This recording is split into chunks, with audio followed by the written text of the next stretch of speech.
నమస్కారం, welcome to burning issue. నేను VSR మూర్తి.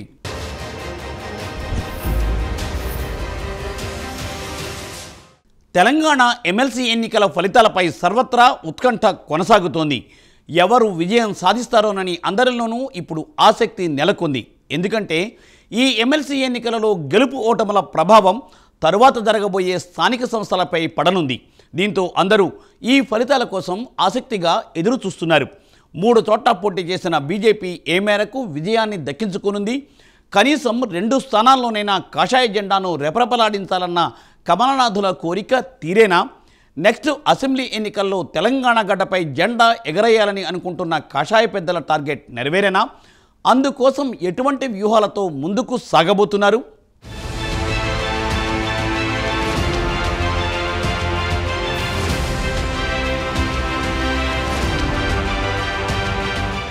తెలంగాణలో రాజకీయాలు ఎవ్వరికీ అంతుబట్టవు. ఎందుకంటే తెలంగాణ ప్రజలు వినూత్నమైన తీర్పుని ఇస్తూ ఉంటారు. తెలంగాణ ప్రత్యేక రాష్ట్ర సాధనలో తన వంతు కృషి చేసిన కేసీఆర్ను 2 పర్యాయాలు ముఖ్యమంత్రి పీఠమెక్కించారు తెలంగాణ ప్రజలు. అయితే 10 సంవత్సరాల పాటు ఏకఛత్రాధిపత్యం వహిస్తూ తెలంగాణలో రారాజుగా ఓ వెలుగు వెలిగిన కేసీఆర్ను 2023 అసెంబ్లీ ఎన్నికల్లో గద్దెదించారు. ఇక 2023 సార్వత్రిక ఎన్నికల్లో కాంగ్రెస్కు విజయం కట్టబెట్టారు తెలంగాణ ఓటర్లు.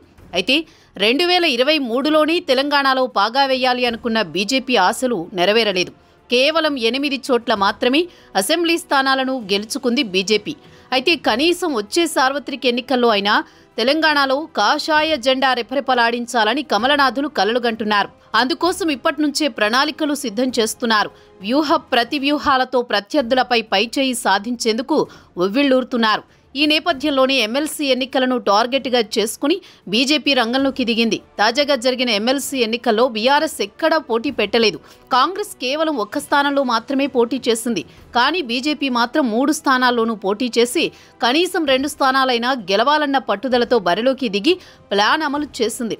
ఎలాగైనా గెలవాలి అన్న పట్టుదలతో బరిలోకి దిగిన బీజేపీ శాయశక్తుల గెలుపు కోసం ప్రయత్నం చేసింది. అయితే గ్రౌండ్ లెవెల్లో అధికార పార్టీపై పైచేయి సాధించేందుకు బీజేపీతో బీఆర్ఎస్ చేతులు కలిపింది అన్న విశ్లేషణలు సైతం రాజకీయ వర్గాల్లో సాగాయి. బీఆర్ఎస్ ఓట్లన్నీ బీజేపీ అభ్యర్థులకే పడ్డాయి అన్న ప్రచారం సైతం ఉంది. అయితే లెక్కింపు పూర్తయితే గాని ఎవరు విజయం సాధిస్తారు అన్నది తేలదు.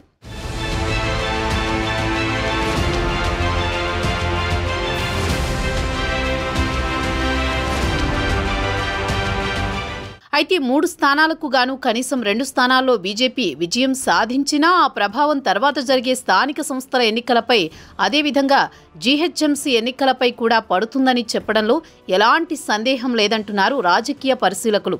గత జీహెచ్ఎంసీ ఎన్నికల్లోనే భారీగా సీట్లు గెలుచుకున్న బీజేపీ ఈసారి ఖచ్చితంగా మ్యాజిక్ ఫిగర్ క్రాస్ చేయాలని గోల్కొండ కోటపై కాషాయ జెండా రెపరెపలాడించాలని తహతహలాడుతోంది.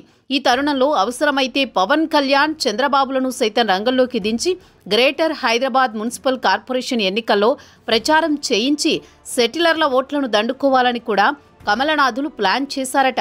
అయితే పవన్ కళ్యాణ్ను మహారాష్ట్ర లాంటి చోట్లనే ప్రచారానికి తీసుకువెళ్లిన బీజేపీ తెలుగు రాష్ట్రమైన తెలంగాణలో ఖచ్చితంగా క్షేత్రస్థాయిలో పర్యటనలు చేయించి రాజకీయంగా లబ్ధి పొందాలని అనుకుంటోంది.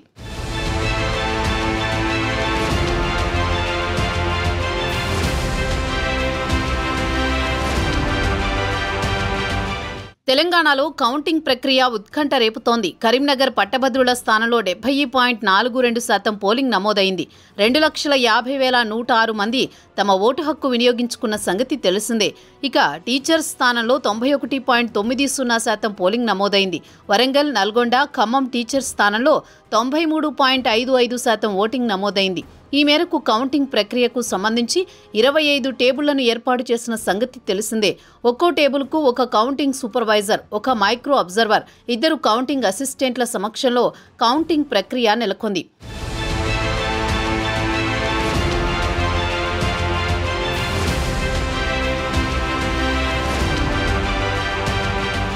తెలంగాణలో బీజేపీ బలపడాలని ఎప్పటినుంచో ప్రయత్నాలు చేస్తోంది.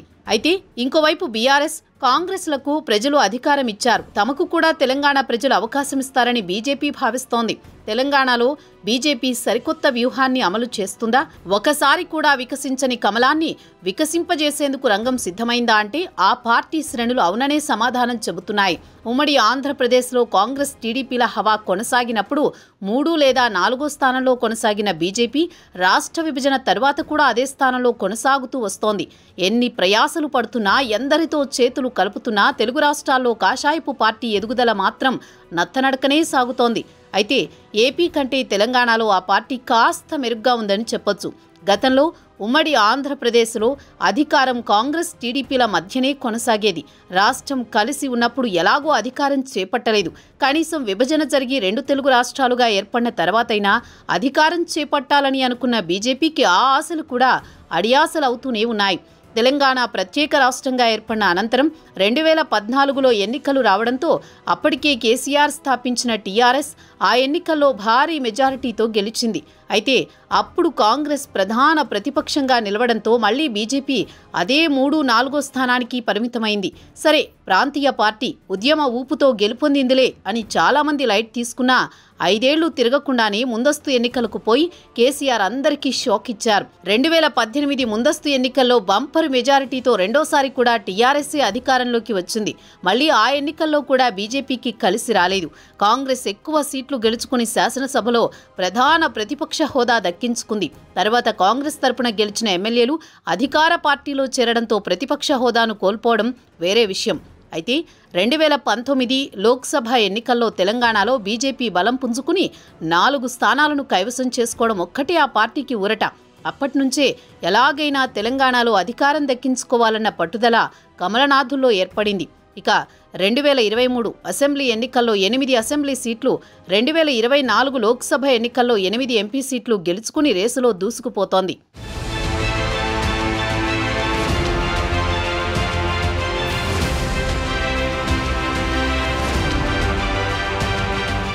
తెలంగాణలో బీజేపీ బలోపేతం కోసం కమలం పెద్దలు ప్రయత్నిస్తున్నా రాష్ట్రంలో కాషాయ నేతల మధ్య ఆధిపత్య పోరు ఆ పార్టీని వెనక్కు లాగుతోందని అంటున్నారు. దీంతో రాష్ట్రంలో పార్టీ బలోపేతం కోసం బీజేపీ చేస్తున్న ప్రయత్నాలు 1 అడుగు ముందుకు 2 అడుగులు వెనక్కు అన్నట్టుగా ఉన్నాయి. లోక్సభ ఎన్నికల తర్వాత రాష్ట్రంలో అధికారం చేపట్టిన కాంగ్రెస్ తరువాత స్థానం బీజేపీదే, ప్రత్యామ్నాయం బీజేపీనే అన్నట్లుగా పరిస్థితి మారింది. 10 ఏళ్ల పాటు రాష్ట్రంలో అధికారంలో ఉన్న బీఆర్ఎస్ రాష్ట్రంలో 3వ స్థానానికి పడిపోయింది అనిపించేలా పరిస్థితులు మారాయి. అయితే బీజేపీ అంతర్గత కలహాలు, విభేదాలతో ఆ పరిస్థితిని చేజేతులా జారవిడ్చుకుంటోందని అంటున్నారు. నేతల మధ్య ఆధిపత్య పోరు, సమన్వయ లోపాలను సరిచేసుకుంటే తెలంగాణలో పాగా వేయడం బీజేపీకి పెద్ద కష్టమేమీ కాదని రాజకీయ పరిశీలకులు అంటున్నారు.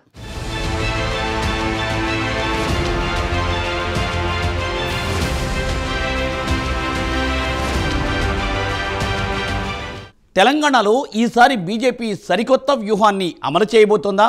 ఒక్కసారి కూడా వికసించని కమలాన్ని వికసింపచేసేందుకు రంగం సిద్ధమైందా? గ్రేటర్ ఎన్నికలతో ప్రారంభించి రాష్ట్రంలో అధికారం దక్కించుకోవడానికి ప్లాన్ రెడీ చేశారా? ఇంతకు ఏంటి ఆ వ్యూహం? అది ఎలా సాధ్యం?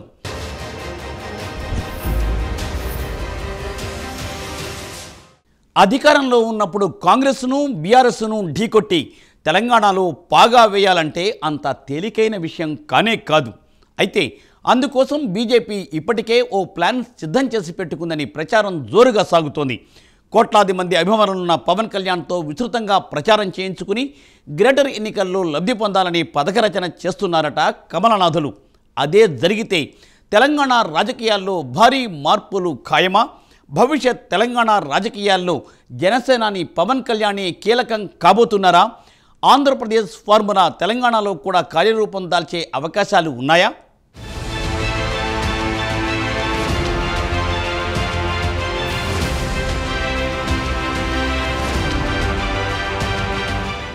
గ్రేటర్ ఎన్నికలపై ఎప్పటినుంచో దృష్టి పెట్టిన బీజేపీ ఆ మేరకు వ్యూహాలను సిద్ధం చేసుకుంటోంది. మ్యాజిక్ ఫిగర్ సాధించి గోల్కొండ కోటపై కాషాయ జెండాను రెపరెపలాడించాలనుకుంటోంది. అయితే 2002లో జరిగిన జీహెచ్ఎంసీ ఎన్నికల్లో మొత్తం 99 స్థానాలకు గాను TDP 22, MIM 34, Congress 22, BJP 18, BRS 2, ఇతరులు 4 గెలుచుకున్నారు.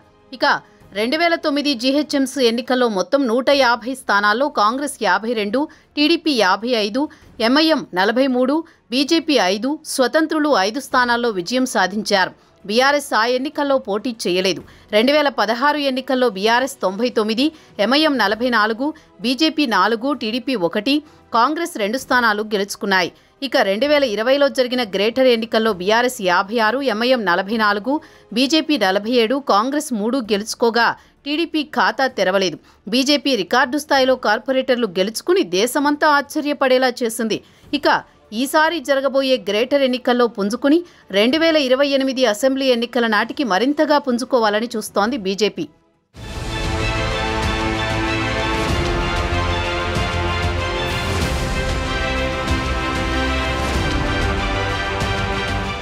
మరోవైపు బీఆర్ఎస్ ఎమ్మెల్యేలు, ఎమ్మెల్సీలు కాంగ్రెస్లో చేరడంతో రోజురోజుకు గులాబీ పార్టీ బలహీనపడుతోంది. ఇప్పటికే పలువురు కార్పొరేటర్లు అధికార పార్టీలో చేరారు. గత జీహెచ్ఎంసీ ఎన్నికల్లో బీజేపీ 47 సీట్లు గెలుచుకోగా జీహెచ్ఎంసీ పరిధిలోని సికింద్రాబాద్, మల్కాజ్గిరి, చేవెళ్లలోని 3 లోక్సభ స్థానాల్లో బీజేపీ విజయం సాధించింది. నగరంలో పార్టీకి బలమైన ఓటర్లు కూడా ఉన్నారు. ఈసారి జీహెచ్ఎంసీ ఎన్నికలపై పార్టీ హైకమాండ్ వ్యూహాలు నెక్స్ట్ లెవెల్లో ఉండబోతున్నాయట. కొండగట్టు ఆంజనేయ స్వామిని దర్శించుకున్న సమయంలో పవన్ కళ్యాణ్ కూడా తెలంగాణలో బీజేపీతో కలిసి జనసేన పనిచేస్తుందన్నారు. జీహెచ్ఎంసీ ఎన్నికల్లో 3 పార్టీలు కలిసి పోటీ చేయడంపై బీజేపీ నిర్ణయం ఎలా ఉండనుంది అనేది తెలియాల్సి ఉంది. తెలంగాణలో కూడా బీజేపీ, జనసేనలు పొత్తులోనే ఉన్నాయి. టీడీపీని తెలంగాణలో కూడా కూటమిలోకి రానిచ్చినా బీజేపీయే పెద్దన్న పాత్ర పోషించే అవకాశం ఉందని రాజకీయ పరిశీలకులు అంటున్నారు. ఏపీలో టీడీపీకి బలముంది కాబట్టి అక్కడ పెద్దన్న పాత్ర తీసుకుని కూటమిలో సీఎం పదవిని దక్కించుకుంది టీడీపీ. అయితే తెలంగాణలో పరిస్థితి అలా లేదు. తెలంగాణలో టీడీపీకి, జనసేనలకు ఒక్క ఎమ్మెల్యేని గాని, ఒక్క ఎంపీ గాని లేరు. బీజేపీకి 8 మంది లోక్సభ ఎంపీలు, అలాగే 8 మంది ఎమ్మెల్యేలు ఉన్నారు. ముఖ్యంగా లోక్సభ ఎన్నికల్లో భారీగా ఓటు బ్యాంకును సాధించి కాంగ్రెస్తో సమానంగా సీట్లను కైవసం చేసుకుంది. ఇటు బీఆర్ఎస్ 0కి పరిమితమైంది. ఈ పరిస్థితుల్లో వచ్చే అసెంబ్లీ ఎన్నికల నాటికి అధికారాన్ని దక్కించుకోవాలన్న కసితోటి బీజేపీ అడుగులు వేస్తోంది. ఈ తరుణంలో కూటమిలోకి టీడీపీని రాణించినా కూటమికి పెద్దన్నగా మాత్రం బీజేపీయే ఉండే అవకాశం ఉంది. ఆ షరతుకు ఒప్పుకుంటేనే టీడీపీతో తెలంగాణలో బీజేపీ కలిసే అవకాశం ఉంటుందని రాజకీయ వర్గాల్లో చర్చ జరుగుతోంది.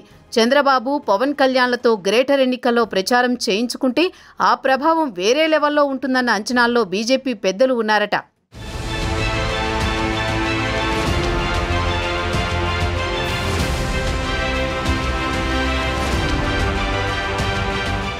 ఇదిలా ఉండగా టీడీపీ, బీజేపీ, జనసేన కూటమిగా పోటీ చేస్తే కాంగ్రెస్ భవితవ్యం దెబ్బతింటుందని రాజకీయ విశ్లేషకులు పేర్కొంటున్నారు. అసెంబ్లీ ఎన్నికల్లో జీహెచ్ఎంసీ పరిధిలో అధికార పార్టీ ఒక్క సీటు కూడా గెలవలేదు. దీంతో భాగ్యనగరంలో పార్టీని బలోపేతం చేయడానికి బీఆర్ఎస్ ఎమ్మెల్యేలను చేర్చుకోవడానికి కాంగ్రెస్ ఆపరేషన్ ఆకర్ష్ను ప్రారంభించవలసి వచ్చింది. మరోవైపు నగరంలో బీఆర్ఎస్కు కూడా గణనీయమైన ఓట్లున్నాయి. ఇప్పుడు బీజేపీ, జనసేన, టీడీపీ కూటమిగా పోటీ చేస్తే బీఆర్ఎస్, కాంగ్రెస్లకు చెక్ పెట్టి గణనీయంగా సీట్లు గెలుచుకునే అవకాశం ఉంటుందని అంటున్నారు.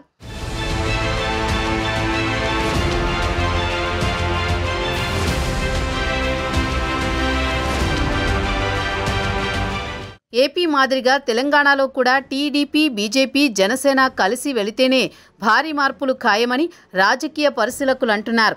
ఏపీ ఎన్నికల్లో టీడీపీ, జనసేన, బీజేపీ కూటమి ఘన విజయం సాధించింది. వైసీపీని కుప్పకూల్చి 164 స్థానాల్లో విజయ దుందుభి మోగించింది.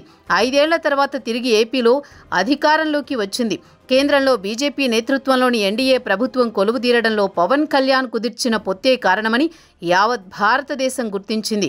2 తెలుగు రాష్ట్రాల్లోనే కాకుండా యావత్ భారతదేశంలో పవన్ కళ్యాణ్ కీలకంగా మారిన పరిస్థితి.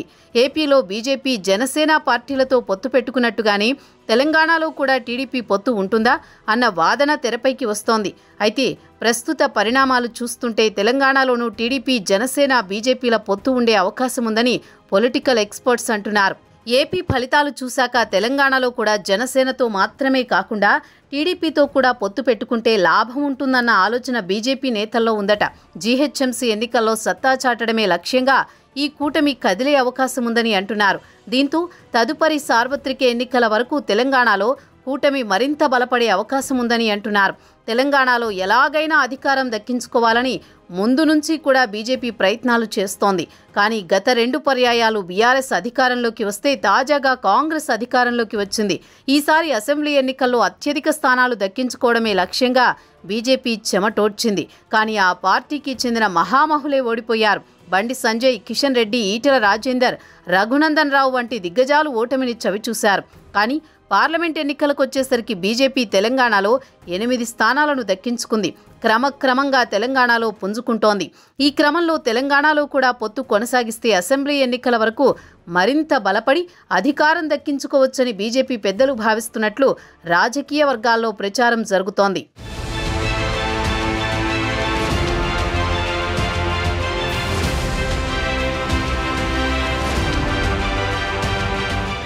నిజానికి టీబీజేపీలో కొందరు నేతలకు ఒంటరిగా వెళ్లాలన్న సొంత అజెండా ఉంది. అయితే అధిష్టానం మాత్రం ఏపీలో ఫలితాలను చూశాక తెలంగాణలో కూడా కూటమిగా వెళితే ఎలా ఉంటుందన్న ఆలోచనలో ఉందట.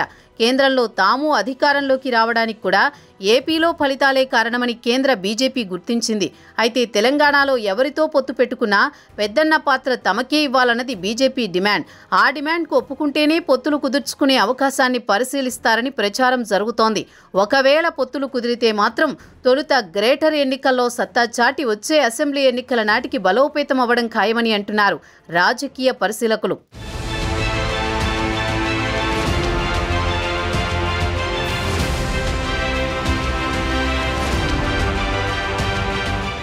దేశంలో కీలక ప్రాంతాల్లో విజయ పతాకం ఎగరవేసిన బీజేపీకి దక్షిణ భారతదేశంలో మాత్రం అనుకున్నంతగా రాజకీయ విస్తరణ సాధ్యపడడం లేదు.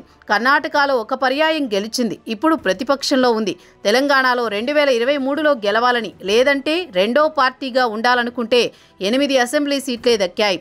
ఏపీలో కూటమి కట్టి 8 అసెంబ్లీ సీట్లు తెచ్చుకున్న బీజేపీ పటిష్టం కావాలంటే చాలా శ్రమించాల్సి ఉంటుంది. తమిళనాడు, కేరళలో ఇప్పట్లో బీజేపీ ఎదిగేందుకు అంతగా స్కోప్ అయితే లేదు. ఉత్తరాదిన వరుస గెలుపులు తీసుకుని వచ్చే ఉత్సాహం బీజేపీకి దక్షిణాదిన కూడా తన హవా పెంచుకునేందుకు ఉపయోగపడుతుందని ఆ పార్టీ నేతలైతే ఆశాభావం వ్యక్తం చేస్తున్నారు. అందుకోసం జనసేన అధినేత బీజేపీకి ఆప్తమిత్రుడు పవన్ కళ్యాణ్ను వాడుకుని దక్షిణాదిన బలపడాలని కమలనాథులు భావిస్తున్నారు. ఒక్క దక్షిణాదినే కాదు, దేశవ్యాప్తంగా పవన్ కళ్యాణ్ను వాడుకుని లబ్ధి పొందాలన్నది బీజేపీ టార్గెట్గా కనిపిస్తోందని రాజకీయ వర్గాల్లో చర్చ జరుగుతోంది.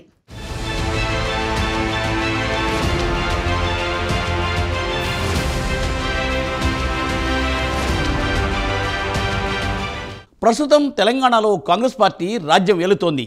గ్యారంటీలను అమలు చేస్తూ ముందుకు సాగుతోంది. రేవంత్ నాయకత్వంలోని కాంగ్రెస్లోకి చేరికలు కూడా కొనసాగుతూ ఉన్నాయి. కాంగ్రెస్ పార్టీ దెబ్బకు బీఆర్ఎస్ ఇప్పటికే వెలువెల్లాడుతూ ఉండగా బీజేపీ మాత్రం వెనక్కు తగ్గకుండా పోరాటం చేస్తోంది. ఇప్పటికే గులాబీ పార్టీ నుండి 10 మంది ఎమ్మెల్యేలు హస్తం పార్టీలో చేరిపోయారు. అయితే కేంద్రంలో అధికారంలో ఉండడం బీజేపీకి పెద్ద ప్లస్. మరి పగడ్బందీ వ్యూహంతో తెలంగాణలో అధికారం దక్కించుకోవాలని భావిస్తున్న కమలనాథుల ఆశలు ఏ మేరకు నెరవేరేను? పవన్ కళ్యాణ్ అడుగుపెడితే తెలంగాణ రాజకీయాల్లో వచ్చే మార్పులు ఏంటి అన్న విషయాలు తేలాల్సి ఉంది. ఇక ఇది ఇవాల్టి బర్నింగ్ ఇష్యూ. మరో ఎపిసోడ్తో మళ్ళీ కలుసుకుందాం. నమస్తే.